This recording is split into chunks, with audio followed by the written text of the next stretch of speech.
Lorsque le sabbat fut passé, Marie de Magdala, Marie, mère de Jacques et Salomé, achetèrent des aromates afin d'aller embaumer Jésus.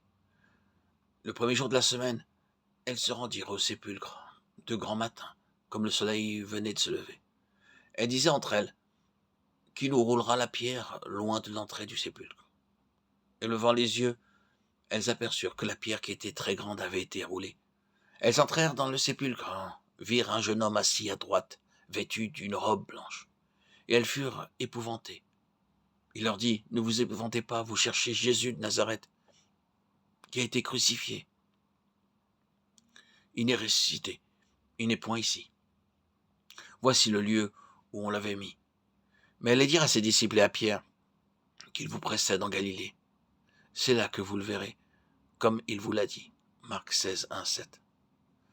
À la fin du dernier chapitre de l'évangile de Marc, il nous est dit que très tôt, au lever du soleil, le premier jour de la semaine, plusieurs femmes se rendirent au sépulcre où Jésus avait été déposé pour embaumer son corps avec des aromates. C'est alors qu'un ange leur dit, ne vous épouvantez pas, vous cherchez Jésus le Nazaréen, le crucifié, il n'est pas ici. Mais allez dire à ses disciples et à Pierre, en lisant ces dernières paroles, et à Pierre, les larmes sont montées spontanément à nos yeux. Pourquoi le Seigneur ne mentionne-t-il pas Jean, le disciple bien-aimé, ou Thomas, l'incrédule? Pourquoi parmi tous les disciples, Jésus cite seulement le nom de Pierre? C'est parce que Pierre l'avait renié. Pierre s'était rendu coupable d'une si grande offense que sa position devant le Seigneur pouvait en être altérée. Le Seigneur n'avait-il pas solennellement averti ses disciples? Celui qui me reniera devant les hommes sera renié devant les anges de Dieu. Luc 12, 9. Supposons que nous ayons été à la place de Pierre. Qu'aurions-nous ressenti après avoir renié le Seigneur? N'aurions-nous pas pensé, j'ai réellement commis ce péché odieux, moi, Pierre, qui était avec le Seigneur sur la montagne de la transfiguration, moi, Pierre, qui était avec lui dans le jardin de Gethsémane, je l'ai renié. Je ne peux plus demeurer dans la présence du Seigneur, ma vie est ruinée. Et dire que le Seigneur m'avait averti avant que tout cela n'arrive et je ne l'ai pas cru. Je n'aurais jamais pensé pouvoir faire une chose aussi ignoble. Moi, Pierre, qui l'ai reconnu et confessé comme étant le Christ, le Fils du Dieu vivant. Moi, Pierre, qui ai protesté en déclarant que jamais je ne l'abandonnerai et que je donnerai ma vie même pour lui. Il a su que je l'avais renié. Dans la cour de la maison du souverain sacrificateur, le Seigneur s'est retourné et il m'a regardé. Luc 22, 61. Depuis lors, que de pleurs n'ai-je versé. Mais de quelle utilité sont les larmes? Elles ne peuvent annuler ce péché. Moi, Pierre, j'ai renié le Seigneur. Pierre a dû très certainement se remémorer les tristes événements de ces 2 ou 3 jours passés. Et, à la triste lumière de ces événements passés, combien de nombreux et accablants détails ont dû être mis en relief. Se pourrait-il qu'il les oublie un jour? Non, jamais. Pierre ne pourrait jamais les oublier. Mais le Seigneur ressuscité a dissipé toutes ses craintes et ses mauvais pressentiments par un seul mot. Oui, Pierre avait péché, mais le Seigneur lui a adressé un message particulier pour l'assurer qu'il était toujours l'objet de son tendre amour. Allez dire à ses disciples et à Pierre qu'il vous précède en Galilée. C'est là que vous le verrez. Les disciples sont allés voir le Seigneur et Pierre est allé avec eux. Pierre est allé voir celui qu'il avait renié, sans qu'aucune ombre ne vienne obscurcir la vision du Seigneur. Ce court et simple message du Seigneur avait transformé tout son horizon.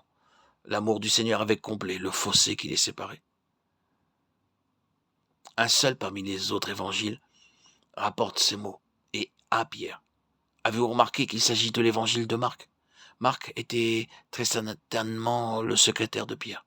Marc a beaucoup appris de Pierre concernant le Seigneur et selon toute vraisemblance, c'est de sa propre bouche qu'il a entendu ces quelques mots, car il avait été inscrit de manière indélébile dans le cœur de Pierre.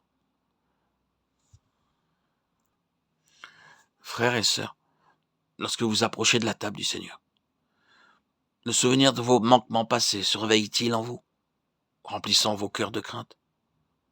Vous avez confessé vos péchés, vous avez saisi de remords, amèrement pleuré, vous vous êtes sincèrement repenti, mais un étrange sentiment d'éloignement entre vous et le Seigneur demeure encore et tente de vous envahir. N'essayez pas par vos propres efforts d'en franchir la distance. Permettez-lui simplement de le faire. Son amour a pu parvenir jusqu'à Pierre pour le sortir de sa triste situation et de la conscience de son péché, et pour l'introduire dans la chaleur de son intime communion. Pierre aurait pu demeurer dans les ténèbres, pleurant amèrement, si le Seigneur ne lui avait pas adressé ce message personnel d'amour. Allez dire à mes disciples et à Pierre. Cette parole, tout d'abord adressée à Pierre, a été aussi consignée dans la parole de Dieu, pour tous ceux qui sont conscients de leur péché, comme Pierre le fut également. Ne laissez pas votre manque d'amour pour le Seigneur vous maintenir loin de lui, mais ouvrez vos cœurs à son amour, car il comble toute distance. Ne repoussez pas sa grâce en succombant à la tentation du souvenir de vos péchés, mais écoutez le plaidoyer de son amour, car lui se souvient de vous.